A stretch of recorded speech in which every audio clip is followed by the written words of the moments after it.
when we think about our core, we have our big six-pack muscles that sit over the top, and those fibers run this way, up and down.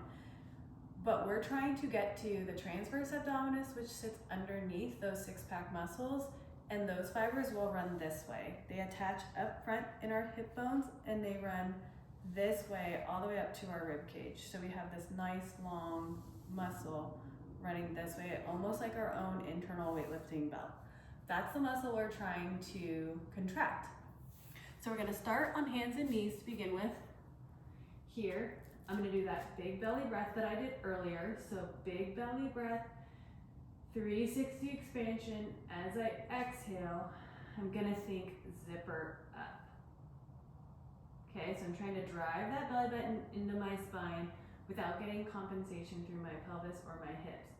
So I'm gonna do that big belly breath, exhale, zipper up, working on a draw in.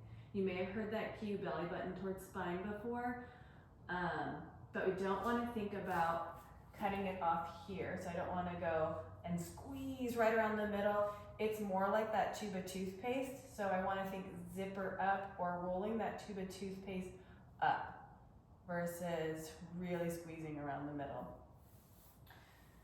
Another way we can do this is, if you didn't quite feel it as well here, we can also go on our backs. Here, again, hands can be out on the ribs or the lateral trunk. I'm gonna inhale. As I exhale, zipper up. You may instinctively feel a Kegel with this, and that's okay. It's just not my focus. I'm really trying to get that core contraction. If you place your fingers so your hip bones are right here on that side, if you walk them in a little bit, you should feel that muscle tighten underneath your hands.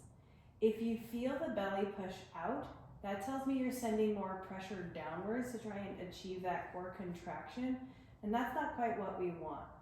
I want to be able to manage that pressure that I'm creating in my trunk. So I want to inhale. As I exhale, my belly should move towards the back.